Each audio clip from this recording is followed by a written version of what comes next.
Well, hockey season, I think, is sort of officially started today with training camp, guys on the ice opening up.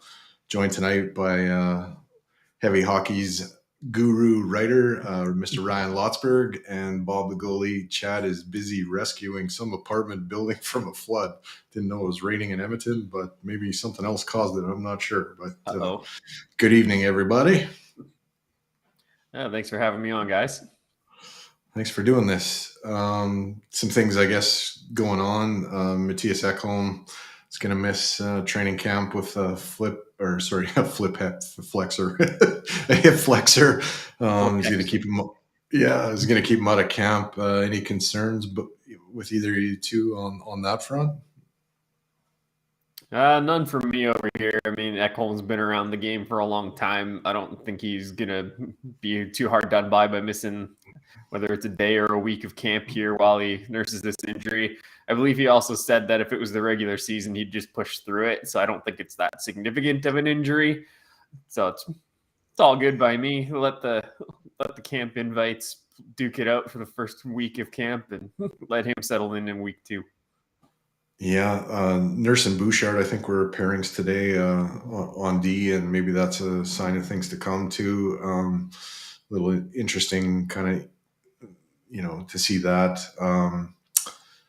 Also, I guess yesterday, Charlie Huddy and Doug Waite are the 23-24 inductees for the Oilers Hall of Fame.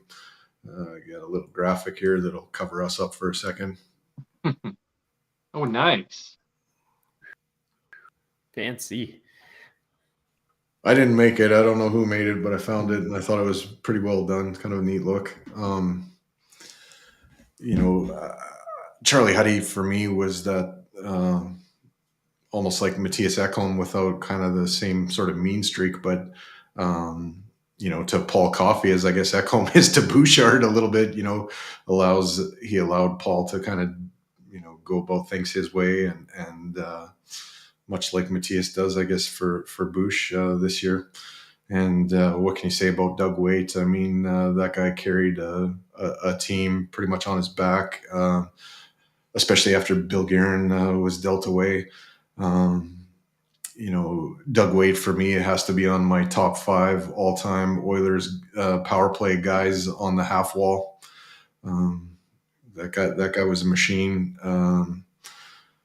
I've got nothing but love for Dougie Waite, and had a bit of a gritty side to him too. Could drop the gloves, could take a shit ton of penalties. I think one time in San Jose. Do you guys have any fond Dougie or Charlie memories? Start with you, Bobby, and then go to Lotsie. Well, I'm old enough to remember Charlie Huddy quite clearly playing, and he was definitely always one of those guys that was dependable back there. He's the type of player that just kept the game simple, and actually, the more he got confident in his role, he actually produced some pretty good points too yet in his career. But he was definitely more known for his defensive side, and just a guy you didn't really notice, but that was almost a good thing because he didn't make any like spectacular plays, but he didn't make any mistakes, like big mistakes that would stand out. I kind of like the way the Oilers are doing this. They're when they're doing this their little wall of fame here is it seems like they're taking a guy from the dynasty years and also a guy from the modern years, right? And getting one of each. So we had Foglen, who was part of the dynasty's early part of the dynasty, and now Huddy, and of course Ryan Smith and Doug Waite. I kind of like that dynamic, so that's been cool to see. Yeah, definitely. That's been cool to see too. I mean, Huddy was a little bit before my time, so I don't have a lot of memories of Huddy, but Dougie Waite. I'm the geezer in the group. What are you gonna do? Yeah, I'm the young rookie in the group here. No, Dougie was the star of the team when I was a kid, and like I wasn't a big Oilers fan when I was a kid. I was into the Avalanche, but I obviously watched the Oilers a lot because they're the local team. And my sister, actually, she's the furthest thing from a hockey fan, but Dougie Waite was one of the players that she actually really liked. And I remember like us getting to meet Dougie at the Carnival of Champions. And I know that was a big thing for my sister. She really enjoyed that. Yeah, I missed that. I got to score a goal on Bill Ranford as he gently moved out of the way in the old Carnival Champions. And then I think Gizmo was on the dunk tank, and I got to dunk Giz. So that was the highlight of the Carnival of Champions for me way back when. I actually ran to I was in Edmonton just on a weekend trip, and I was going to go watch an Oiler game. I forget who they were playing, but we went to this pasta place in some kind of almost like a back alley kind of pasta place. We were told that they had just great pasta there. So two buddies of mine and myself, we went to go check it out. And in there were Doug Waite and Todd Marchand having pre-carving it up before their game. And I really, I wanted to go, say hi and wish them luck. But I was also one of those guys, like, I'll let them eat first, and then I'll go wish them good luck. But both of them are really cool. And Waite was pretty appreciative just that we hadn't bothered him while they were eating. So. I guess kind of on this same subject, if you're taking two guys next year, who do you got? Man, that's a tough one. Are they going to keep doing these unsung heroes kind of thing? Because like Foglen and Huddy are both kind of unsung heroes. So, do you see a guy like if you're staying on the defensive side of things, do you see a guy like Randy Gregg going up there? Or if you're going to pick a forward, like who have we got out there that hasn't been touched it? I don't know, did Craig Simpson do enough? That sort of stuff. It's episode 18. We got to mention Craig Simpson. There you go.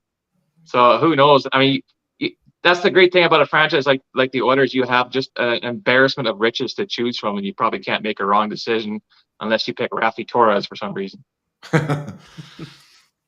Poor Raf. I think Bill Ranford probably is kind of the tail end of the dynasty to kind of the miserable years guy for me. I mean, Hemsky's probably in the wheelhouse. I don't know if he would be next. Jason Smith. Yeah, I mean, what do you got, Lottie? You got a couple? Yeah, Kelly Buchberger is one that come to mind. Like maybe some of the younger kids that were in on the early 90s teams like Adam Graves. Yeah, I'm sure there's lots of names you can choose from, but like those are a couple that stick out for me. Yeah.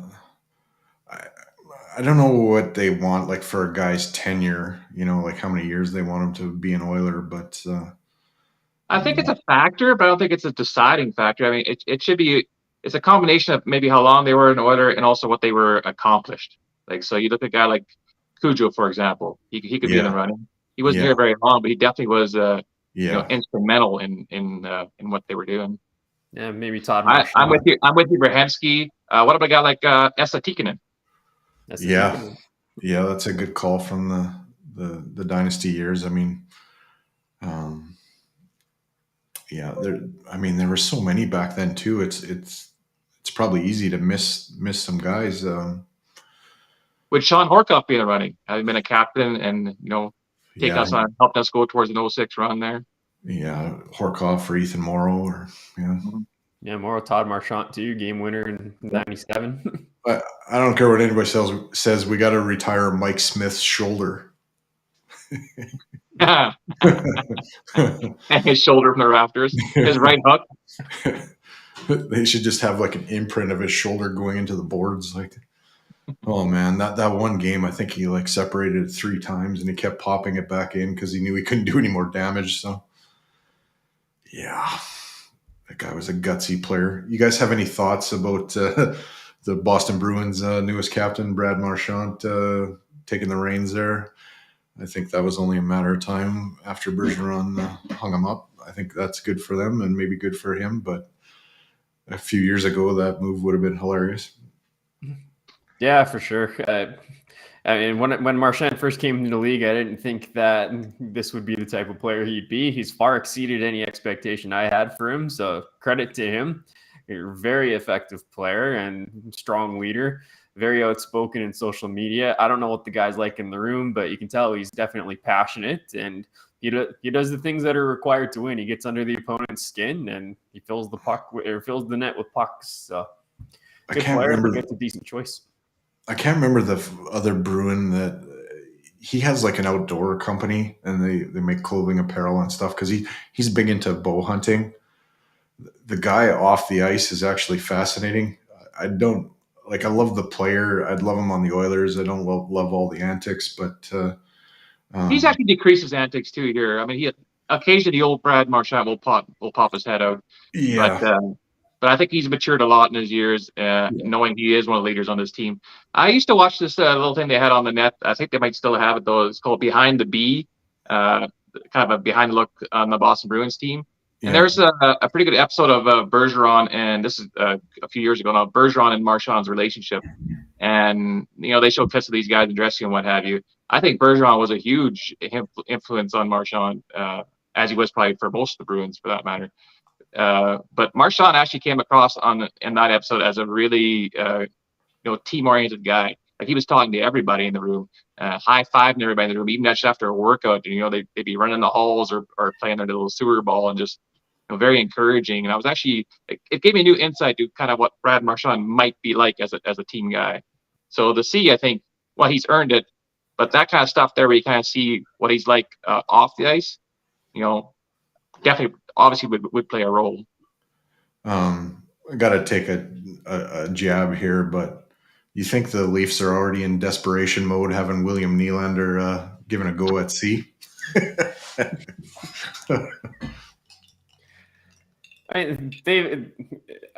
Adding Tyler Bertuzzi and Max Domi, it allows them to take a risk like that. Because before they had their top 4, so 2 guys on 2 different lines, and they had a guy who didn't belong on one of those 2 lines on each, the top line and the second line, right? But now they don't necessarily have that issue because you got Bertuzzi on one line, Domi on another. So it looks like they got Bertuzzi up with Matthews and Marner to start, which solid top line. And you can go Domi with Tavares and one player that maybe doesn't belong in the top 6. I can't remember what their combinations are right now, but you can try it, mess around with it in preseason, and it goes. It's no different than us throwing Nuge at 3C, right? Yeah. And I think you're bang on there, Lotsy. That's the comparison I was going to make a little bit there with Nuge. I doubt we see Nylander down on the third line all year. I mean, just like every team, they're going to be line juggling and whatever fits. And Nylander's going to see a lot of top 6 minutes and power play time and what have you. So I don't think he's any less effective, really, as a third line center as Nuge wasn't. So. And my issue with doing that is the quality of player that you're going to be putting on Nylander's wings. You're diminishing the effectiveness of the player by sticking him with less talented players. And I mean, Nylander's been a winger for most of his pro career, and he might have played a little center in his prior days, but he hasn't played center at the NHL level in a long time, if at all. Right, so you're putting a guy out of position and sticking him with a weaker player. So how is that getting the most out of your guy? It can be twofold. I agree with you there. I mean, sometimes you're only as good as your line mates, but some guys also excel in being the guy that has to carry a line. So that might be kind of maybe an experiment to see well, if Nylander has that capability. That's a fair point, and I don't see Nylander as that guy, but maybe there's something I'm missing. Do you guys have thoughts on the rookies going 1 and 2 in the young stars? Any concerns there, or just whatever? No, I mean, it's not like whatever. I mean, it's good to see where our prospects are at in their development curve, get to see a live viewing of them.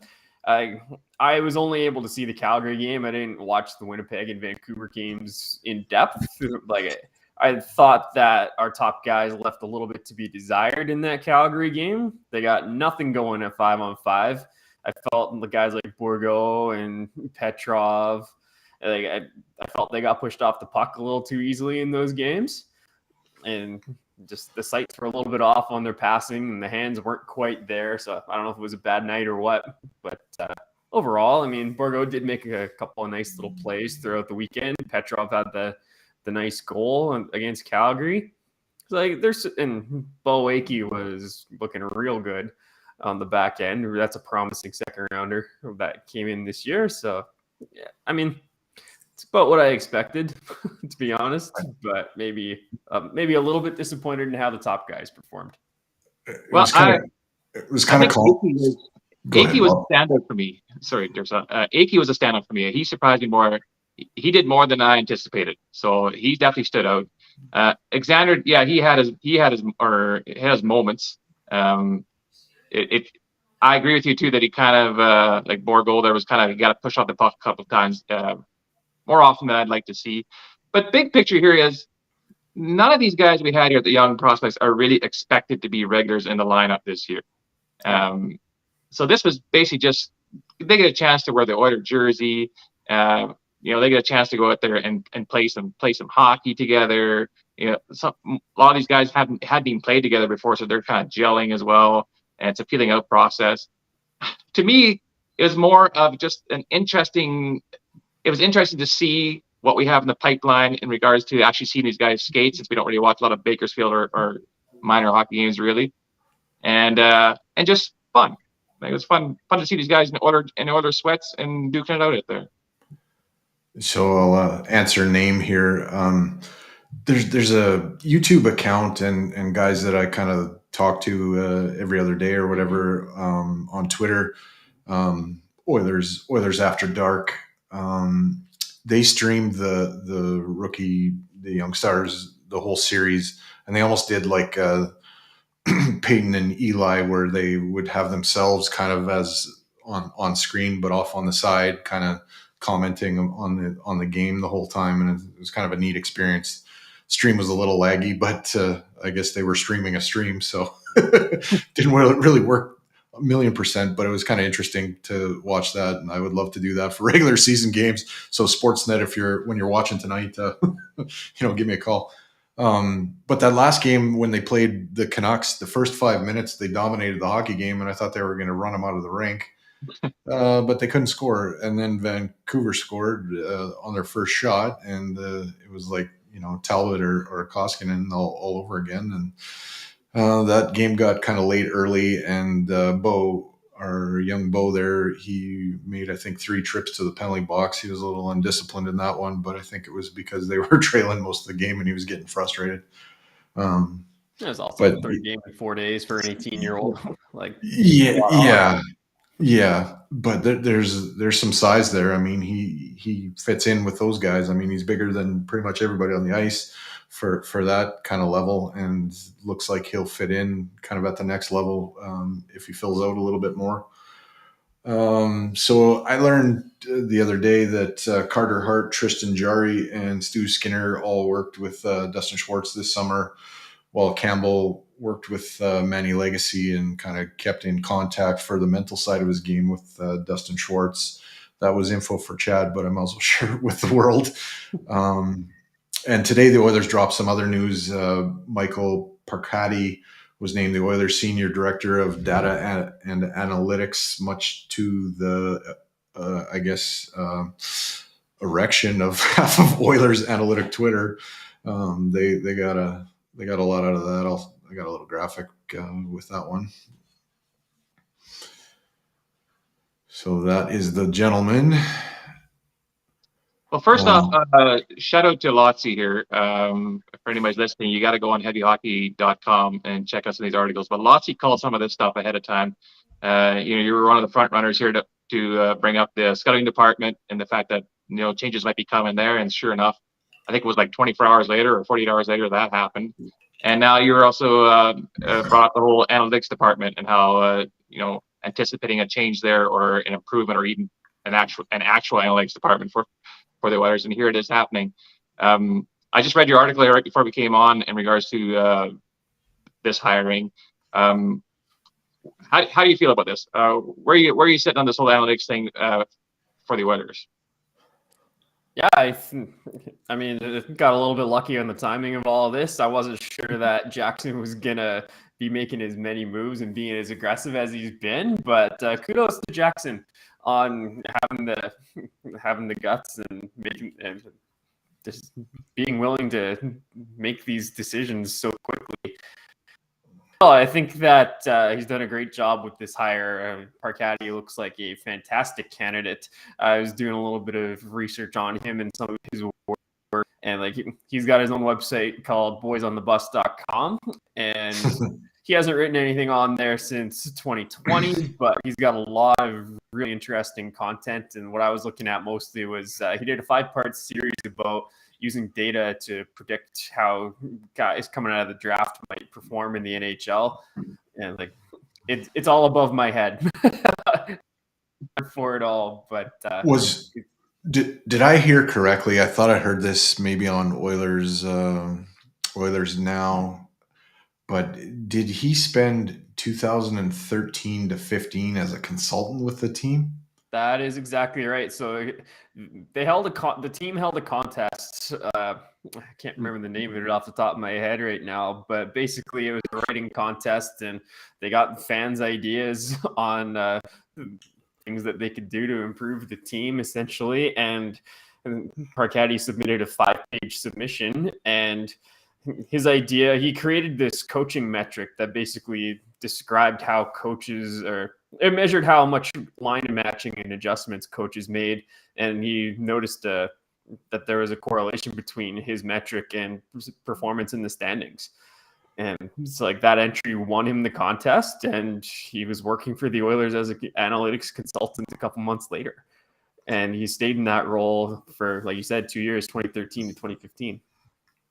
So we're getting this question from some stranger on YouTube. What's the point of having an analytics department? ? Scouting ?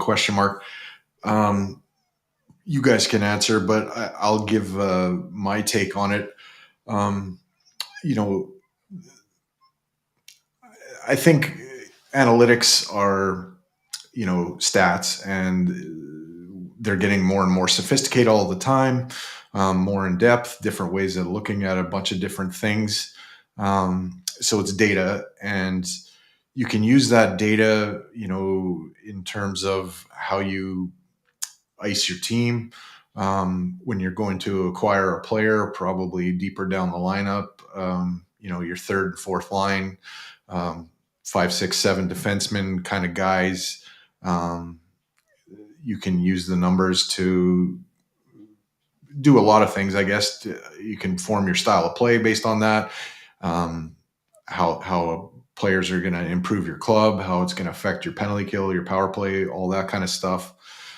So it's just information. Some people don't like it. Some people, myself included, once upon a time believed that analytics was just something that would help in baseball, a stagnant game, that hockey's too complex and too many variables for it to truly work. But I think that's a little bit naive and maybe even a bit arrogant. I think, as time goes on, we're getting more sophisticated calculations to tell us a lot of different things. And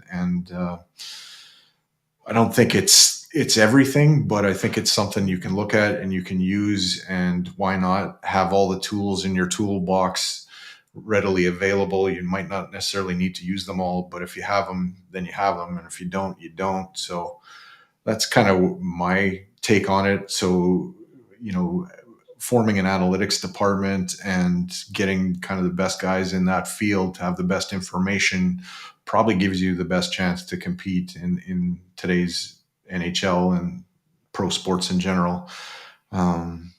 That's kind of, I guess, where I come from on it. Lots of you can take it, and then Bobby, go from there. Yeah, I think it can mean a lot of things. Scouting is a part of it for sure. I mean, if you caught Jeff Jackson's interview with Jason Greger yesterday, he was talking about different uses for analytics. Like, he did mention amateur and professional scouting and player contracts, like negotiating player contracts. Who do you want to spend your money on? And Right. based on the data, is it smart to make this contract offer, or is it better to go out and get this player? You can use internal analytics to figure out what pairings and line combinations are working better or best, which ones aren't working. You can look to other teams and see which players specific skill sets that you're looking for, like who's good at denying entry passes or denying the blue line, who's good at rushing the puck up the ice, who's good at breaking up defensive passes into the slot. Like, there's so many different things that you can do with analytics, and like you can create your own data. You can find data for pretty much anything, which is something I've learned in kind of researching Parcatti's accomplishments today. Like, he's he's got a lot of ingenuity. Like, he's a creative guy, but all of his work is based on a really sound and solid structure of scientific data. So this opens up a world of possibilities for the team. I think a key word there was that you have in your article there too, Lotsy, was how Jackson mentioned that it's another tool in the toolbox. I think, and really, can you have too many tools in your toolbox? If you do, you just get a bigger toolbox. Like, information is great. Analytics. I'm a fan of analytics. I'm a bit of a hockey nerd. But I also recognize it's not the do-all, be-all of everything. It can open up doors, open up your eyes. It can show you different things that are happening that like you weren't even that aware of, but the numbers all of a sudden pop up and say, well, this can't be ignored. And also, a lot of it will just confirm what you already know. I think analytics has been a part of this game probably for a long time, but not necessarily on computers or that kind of data. I was a coach when I coached junior. Even the little thing of I had a pen and paper in my hand keeping track of face-offs.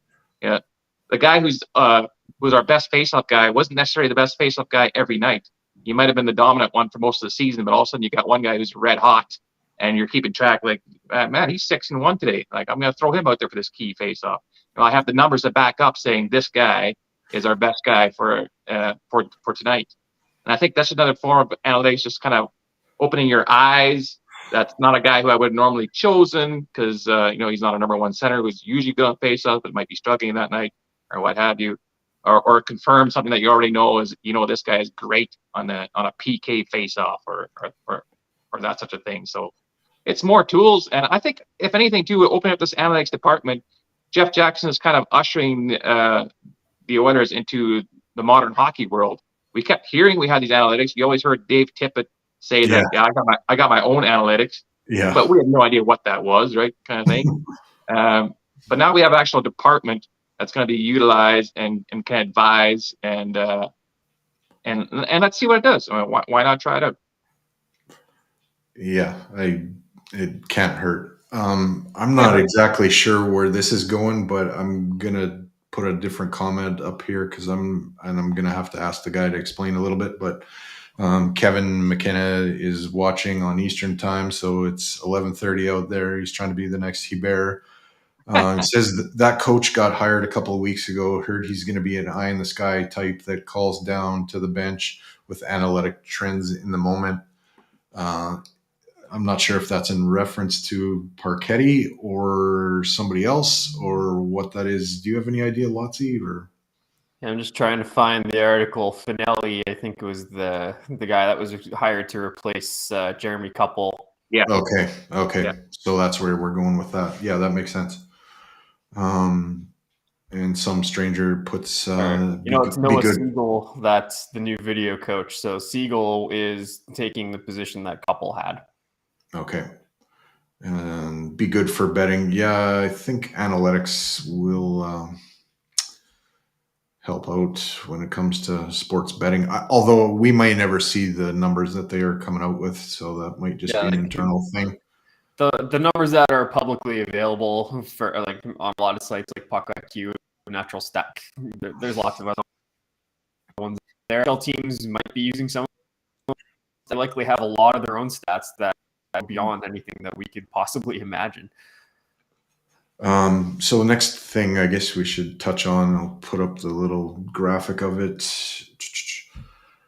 And it's not that big a deal, but so lines today were Kane, McDavid, Brown, RNH, Draisaitl, Hyman, Fogle, Pedersen, Ryan, Holloway, Brandon Sutter, Janmark, Ernie, Malone, and Lavoie.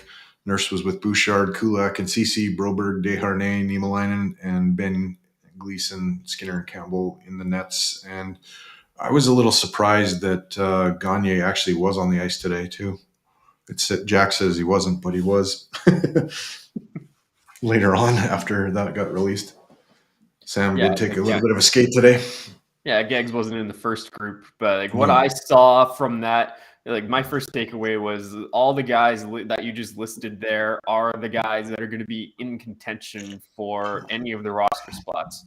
Like we all know there's only one roster spot that's really available, and the guys listed on that page or in that tweet are the ones that are going to be competing for that open roster spot. Anybody in Group 2 is likely not getting the roster spot. Yeah. And word was, I think, from Rashog that Brandon Sutter seemed to be moving pretty well on the ice. So that's good for a guy coming back from injury. So, yeah. Well, what Holland was saying, and listen to his little, press availability is that if he gets anything close to what he was like, before his illness and having 2 years off of hockey, he is exactly what the Oilers need for right-handed, power forward centerman. So, man, if he can find that form, well, we're in good shape. But okay, Lottie, how much do you think we've improved here in this off season as opposed to say like last season? Like, are you pumped up about our bottom six or our bottom D pairing, or like how many question marks do you have floating in your head here right now? When you look at that potential lineup. I mean, I think the roster is pretty solid, to be honest with you. Question marks. The DA still think is a little bit awkward because where does Philip Broberg fit in?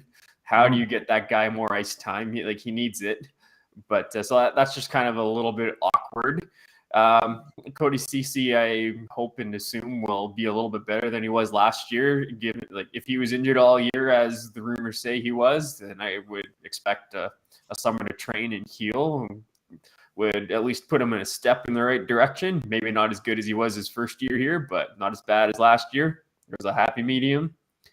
The bottom six, I'm expecting some internal growth from guys like Ryan McLeod and Dylan Holloway for sure.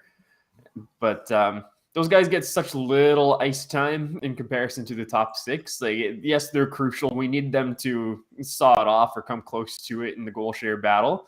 But the top set and Connor Brown rounds out that top six finally. That's an upgrade over Kyler Yamamoto or Jesse Puljujarvi or Zach Kassian from years prior. It's finally a complete and true top six. So yeah, I definitely think we improved just enough. I think if Connor Brown can find the form he had before, then yes. He was pretty durable there for I think 4 seasons in a row. He didn't miss a game, and then 2 seasons ago he had a bit of a minor injury with Ottawa, and then of course last year was kind of a write-off altogether. Yeah, so if he truly is real injury, a serious one. Yeah. So if he can regain his form, then we're good. We're set. But right now, as it looks just on, I don't know. Connor Brown brings experience, definitely. He's never put up, violently high numbers to begin with. Even top line numbers. I think his highest points per game was 0.61. He's never even cracked the 60-point mark. I think you need your first line guys to be the pretty much 60-point guys. Yamamoto did reach that kind of points per game ratio where he would have gotten 60 points at least, or 80 points, I guess, in that 1 year where he had 0.96 points per game. Yeah, I think that So was he an had the outlier. potential. Yeah. And so he had that kind of upside, but he definitely decreased as time went on. Yalmo's only 2 years away from a 20-goal season. Connor Brown is, I'm hesitantly optimistic about Connor Brown, but I got too many question marks floating around. Like it's too many what ifs for me The guy to be fully confident, right? for me, the guy put up 23 goals without Connor McDavid. So with him, what's that going to mean? I'm thinking he's going to be zeroing in around a 30 goal mark myself, but got to stay healthy. That's going to be the question mark for me. Well, everybody does. There's been a lot of shortened seasons in Connor Brown's career, and not just because of injuries, but like COVID that had a lot to do with it. So that makes his numbers look a little worse. But I remember when he signed, I did a piece, and I think it came up with, I don't remember what the number is off the top of my head, but he averaged something like 49 to 51 points over an 82 game season, like that kind of pace every year, and that's in Ottawa without Connor McDavid, like you said, Mike. Right, so even if he has a start and takes a little bit to get up to pace, like that 45 to 55 point range is definitely in range for Connor Brown. Some stranger more curious about that Ernie guy. Yeah, I've got no read on him, but Saturday I'm going to attend the practice 10 o'clock in the morning at Rogers and the scrimmage after, and Sunday's first preseason game. So maybe sometime there I'll get a look at this Ernie guy and I can let you know what I think. After that, want to know a little bit about Ernie. Ernie had 160 hits in 61 games last year. Klim Kostin had 157 hits in 57 games last year, and that led the Oilers, even more than Darnell Nurse, who played 25 minutes a night in all 82 games last year. So Adam Ernie, he's going to earn a job by being physical and chipping in with a little bit of offense. But like, you want to see your guys bringing some physicality in the bottom six, Ernie's your guy. Sounds like a perfect 13th forward to me. Well, that's what I think. Ken Holland recognized the importance that Kostin brought to the team and what we're missing when he's gone now. Yeah, like he was inconsistent at times for sure, but he was a body banger. And I think that's like what Lotsie's alluded to. That's what Ernie's in here for. He's not going to get you a bunch of points. I think he's scored double-digit goals, I don't know, 2 or 3 times in his career, topping off at 11, if I remember correctly. But he's there to bang. He's there to soften the guys up. He'd be a great fourth liner. Yeah. So when Holland talked about Ernie, he started his thoughts by talking about how much size the Oilers lost over the summer. Right, so you can tell that you can tell where Holland's headspace is at by bringing Ernie in. So cool to see the Oilers After Dark guys checking us out after I gave them a plug, but they showed up late, so they didn't hear it. So I'll plug them again. Watched their stream to watch the Young Stars. And thank you guys for doing that. That was cool. You guys with the Peyton Manning kind of picture-in-picture thing going on there. I enjoyed that. One day when Sportsnet, decides to call me, I'll do that for regular season games too. I'd love that. So comments are pretty active here. Some strangers saying, do you think Brown's more consistent than Yamo? I think health is going to be the thing there that'll lead to him being consistent. So if he can stay healthy, I would say over 82 games in the lineup, I think you can expect a consistent player there. I don't think he'll have disappearing acts. And if he can stay, healthy and playing with Connor, I think the sky's the limit of what he can do. He's a shooter, right? Like most of his stats, he's got more goals than assists. And one of my biggest frustrations with Yamo was to be a top 6 player or even play with Connor McDavid and have like 3 games in a row where you don't have a shot on net. It's inexcusable. Like you're up there to produce. And we know at least if Connor Brown averages 3 shots a game, I'm already happy. He's at least taking those chances. It's good to see friend Tessa Bennett checking in here too. She's saying Ernie's unlikely to move the dial much, inconsistent. Take it from a Detroit fan. Yeah, but you're an Oiler fan too, Tess. So you got to start confessing that you're a fan of both teams. So just a note on Connor Brown's finishing here. Connor Brown's got a career finishing percentage of 11.6%, which is a little bit above league average. League average is usually like high 9s, low 10s, somewhere in that range. And he has a season of 17.1 and he has another one of 14.4%. And like his worst seasons are in the 9s. He has one at 8.3. So like, Connor Brown has a pretty reasonably high rate of finishing, which is something that we've needed. A right-hand shot that has a good finishing percentage in the top 6. That's Connor Brown. Yeah, Kevin's saying people forget Brown was ahead of Hyman on the depth chart a few years ago on a pretty damn good team. If we're talking about Toronto, I don't want to talk about them, but and Tessa's laughing at me, telling her she's a fan of the Oilers too. So, oh man. Quick shout here. So, are all 3 of us predicting an Oilers Stanley Cup this year? I'm going to say if we stay healthy, yes, sir. I'm bullish on their chances, but I don't want to jinx it. No, I think so. Then, so without risking the jinxing part, who potentially are the Oilers meeting in the final? There's who do you see coming out of the East? That's a real good question because a lot of the top teams that have been strong there are regressing. Boston's not what they used to be. Tampa's finally feeling the cap crunch. They're not what they used to be. Toronto is Toronto. Yeah, I find the East is pretty open. Like I'd look at something out of the Metropolitan, like Carolina might finally break through. New Jersey could surprise some people. Like they took down a stacked Rangers team in the first round last year. The Rangers, again, another really strong team as well. It's like I think the East is pretty open, but I'm leaning towards someone out of the Metro. Nice. Yeah, that's a good question. Can Florida duplicate what they did last year? I think that's a question that needs to be on Sergei Bobrovsky pretty much fully. If they get quality goaltending out of that guy, he proved that he can take them to the Stanley Cup, just about win it.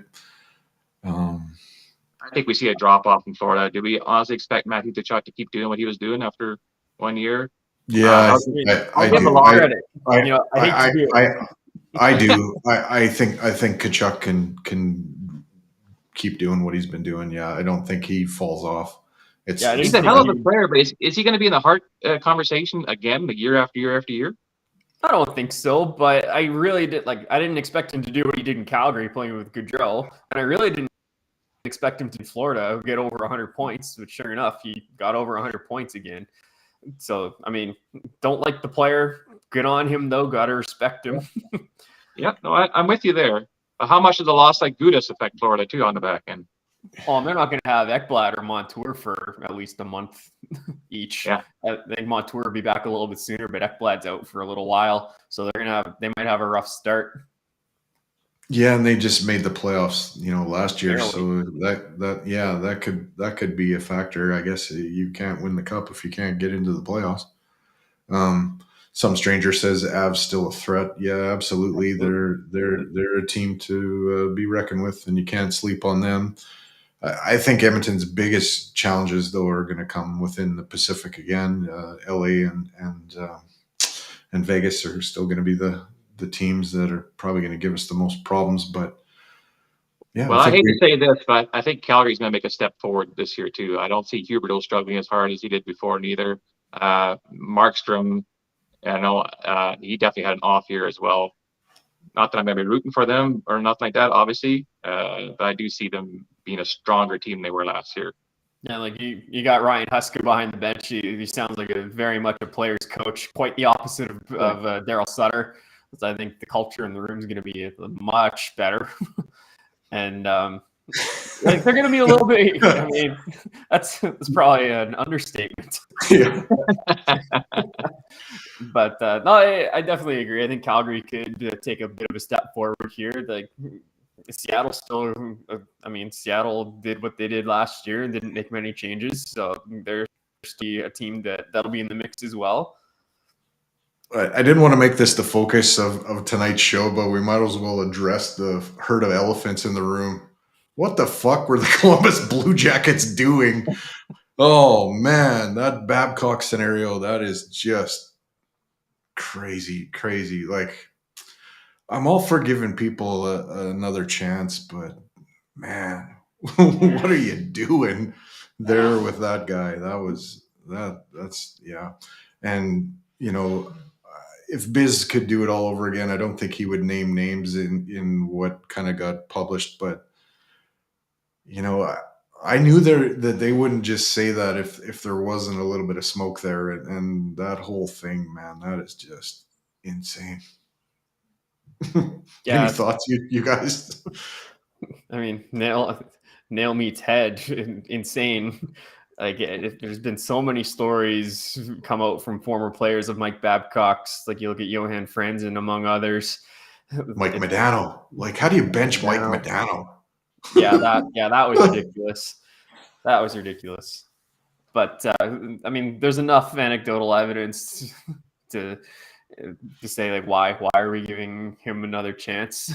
And if Tess is still watching, I'd love to hear her take on Babcock benching Mike Modano in Detroit. Maybe that's just payback for him always beating Detroit when he was with Dallas and Minnesota before that. I don't know. Who knows? But how does this affect Jarmo Kekalainen there going forward? Like how is he viewed now by the league and by his peers?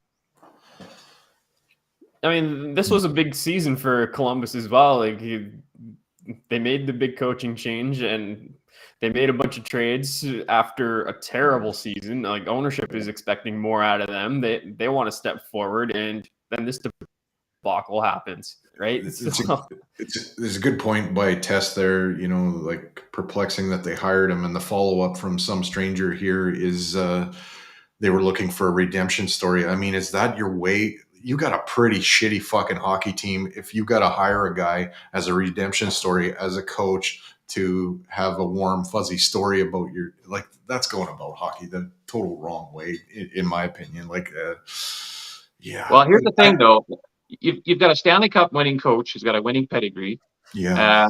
To a team that desperately needs, winning pedigrees around them. And you're hoping for that Babcock has learned his lesson redemption thing. So you got that two-part story there that had the potential to be something huge and give you all the warm, fuzzy feelings. But in the long run, Babcock's his own worst enemy. And unfortunately, he drags the Columbuses down with him and, makes a leadership group of Columbus, got egg on their face a little bit there. And you can tell what kind of coach that the Blue Jackets seem to favor. Like, I mean, I don't want to compare Tortorella to Babcock in terms of from a human perspective, but they're both abrasive coaches. Yeah. Yeah. Right? No, they kind of have a history of going for that coach that is not exactly what you would call a player's coach. Tortorella might be a little bit of I've heard, once you're off the ice, though, he is a player's coach. Like, he cares about people. But he can be a bit of a dictator in the room. Yeah, that's why I didn't want to compare Tortorella and Babcock as people. But like, you can't. Coaches, no. Like, they're both abrasive. Like Torts, again, this is all speculation and hearsay, but he seems to be more direct. Like, he'll be brutally honest with players, and like he's not afraid to bench stars. Like, he's not afraid to tell you how it is and hold guys accountable. Yeah. And, I mean, Babcock, same thing. He'll tell you, he'll let you know how he feels about you. Usually not in a good way, though. Yeah. With Tortorella, there's still a quality person behind the coach. Tess says, I have lots to say about Babcock's treatment of Modano. If we weren't 49 minutes into this, I would send you an invite code, Tess, and you could just come on here and tell us all about it. Next time. You have to get her on. Next time. Yeah, for sure. Some stranger says, hey, what if it worked out? Yeah, nothing ventured, nothing gained, but I don't know. It was a gamble, but that is that had the potential of a what if was there. But in this day and age, that's a pretty big gamble.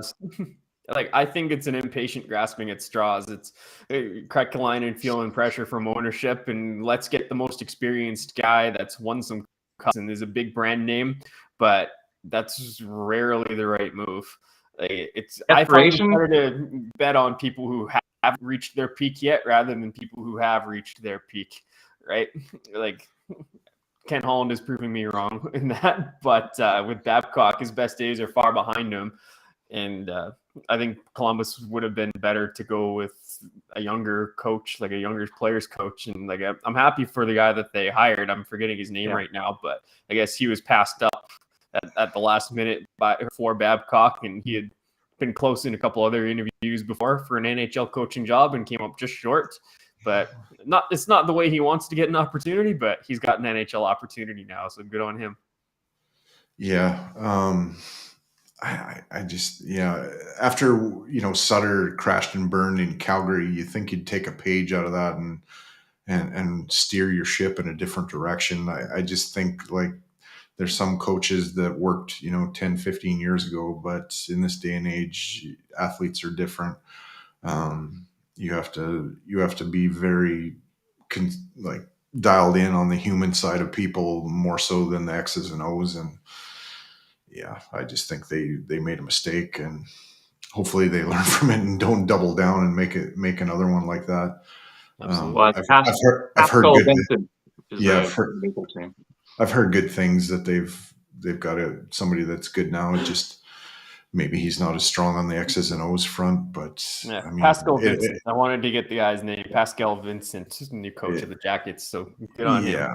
Yeah, you have to start though with how you are approaching your players and how you get to know them and all that, and going about that the right way before they're going to buy into any X and O's you teach them anyway. So you got to start there.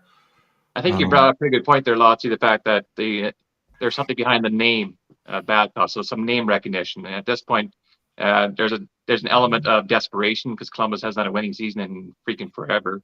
Yeah. And you want to be relevant, so let's get a named coach. Hopefully that gets us some respect. And there's pressure from ownership there too, right? When you're feeling pressure from ownership, the desperation level rises. So you make a move like Babcock, and maybe it works out and you look like a genius, but more often than not in that kind of scenario, it doesn't work out.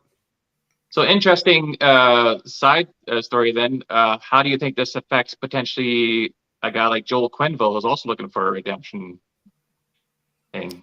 That's a valid point. Probably negatively.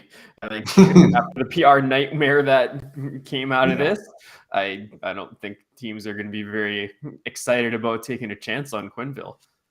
And I believe that both him and Stan Bowman there had already meetings with the NHL in regards to getting the gears in motion of getting reinstated. So this will definitely put a cog in that, or a wrench in that wheel there.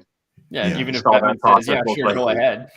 Even if Bettman says, sure, go ahead. Like, are they going to really want to? Is a team going to want to take that chance? Right. Probably not. Yeah, no, it's put a wrench into a lot of that kind of stuff. And maybe it's a good thing. NHL needs to clean up some of that stuff. So, hockey becomes hockey again and not all the other stuff that goes along with it. Any thoughts? A couple guys, McLeod was off the ice, Ekholm. Sam was skating with the other group because his hips aren't totally 100% yet. So he's probably going to start the year down on the farm, I'm thinking. Any concerns with McLeod? We already touched on Ekholm, but any concerns there? Yeah, not for me. It sounds like a soft tissue injury. It's one of those things that could potentially be re-aggravated and made worse if you try to force it. But just like with Ekholm, there's no sense in trying to force him to play through it right now. Like, let all the camp invites duke it out in the first week of camp and let the vets get their reps in the second week. Yeah. Yeah, I think for guys like that have already made the team, it doesn't make sense for them to try and push through anything at all and start the year off on a bad foot. I can see more guys like some of these camp invites, quote unquote, risking it because they're really trying to work hard and be noticeable and make the team. But like McLeod and Ekholm already on it. Well, Ekholm obviously is a given, but McLeod's earned his way on there and he's got a spot. There's no sense in pushing it. Well, gentlemen, I think we've touched on just about everything I had on my agenda. Lotsy just hammered out an article just before we came on, I think, and I believe you put one out yesterday. You're cranking them out so often, it's hard to keep up to you. Yesterday, I was just trying to compile all the updates from all the media availabilities at camp. So it's just a little rundown and a little bit of my thoughts on what I saw happen on Wednesday, and then the article I just put out tonight on Parcati's hiring. I think it's worth a read. I think there's lots of interesting content. I read a few other pieces that came out during the day, and I wanted to go a little bit further in depth on Parcati's background and what he might bring to the team than what I saw from some other sources out there. So if you want a little bit more info, take a look over at heavyhockey.com. Oilers hire Parcati to be Senior Director of Data and Analytics. And if you're not a big fan of analytics, you can at least be a fan of the guy came from the oil field into the Oilers. So he's got like a little bit of oil field experience. So that's, will endear some people that are just, give me hockey. He's an Alberta guy, and he's also a former contributor to Copper and Blue. So he's a former blogger, just like me. So that's the cool little piece about him. We're going to have to change your name from Lotsy to Robo Writer because you're just cranking out the articles and showing the rest of us that write for Heavy Hockey up. Training camp always does it to me.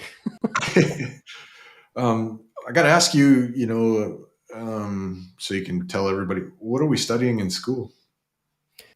Yeah, so right now I'm doing a professional certificate in instructional design. So if you've ever done any sort of online training for your job, like I'm learning how to create that content right now. Very good.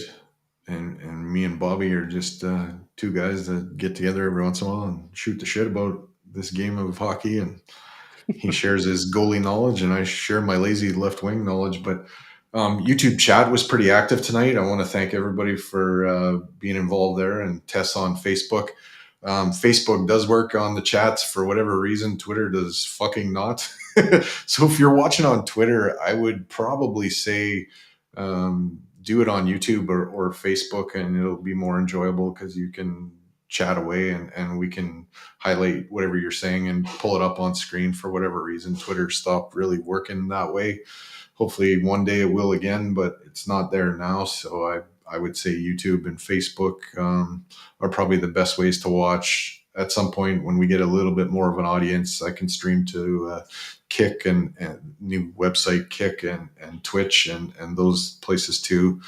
And hopefully in the future, Instagram and TikTok maybe. But everybody watch on YouTube, Facebook, thanks for doing that. On Saturday, I will be in attendance for the practice and scrimmage and Sunday's first preseason game. So I think me and Bob and Chad are going to try to get together on the weekend and do another in-person pod in the city there. And then I'm going to go watch that stuff and all that. I'm going to be there on Saturday too. So if anyone out, feel free to say hi. Yeah, I imagine you just sit wherever. So I'll have to track you. I'll have to track you. I've been there a couple times for that thing, and you can just sit wherever, so it's not a big deal. I do want to give a quick shout out here again for. Sorry, Lotsy, go ahead. No, you're good. You're good. I do want to give a quick shout out to you, Lotsy, actually, for the articles that you're putting out. You said you kind of dive in and do more than just a story, and you do every single one of your articles. It's quality after quality, so I appreciate the work you put into that. I encourage everybody to check out heavyhockey.com and check out all the articles, but it's worth a look at some of Lotsy's stuff in the archives too, because they're still relevant right now. He did a great series on why Connor McDavid will probably stay in Edmonton. Did a great series on the Jeff Jackson hire and so on. So keep up the good work, and I appreciate everything you do for the Heavy Hockey Network. Yeah, thanks a lot, Bob. I appreciate that. I should mention too, like Tuesday nights, 9:00, Dash and Michael Oilers Live run their show on Edmonton Sports Talk. So that's huge for them. And on Wednesday nights, the Fantasy Hockey Hacks, I believe, go on at 9:00 too on Edmonton Sports Talk. I'm going to have to get those guys on and try to see if they can convince me to get back into fantasy hockey because the first fantasy hockey I was ever involved with, I got the first overall pick. I took McDavid and I still would finish in the bottom of the league. So I shut that down. quit, so I need them to talk me back into why I should be playing again.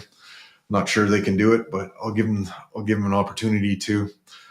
Thanks for listening, Tess. We will definitely visit having you on the show at some point. And yeah, so on the weekend, we're going to do one more in October, first week of October. We're going to switch from Thursdays to Monday nights, just so I can dub this Monday Night Raw with these characters. But thanks for watching, everybody. Keep your sticks on the ice. Keep reaching for the stars, and go Oilers, go. Good night, Lotsie. Good night, Bobby. We're out.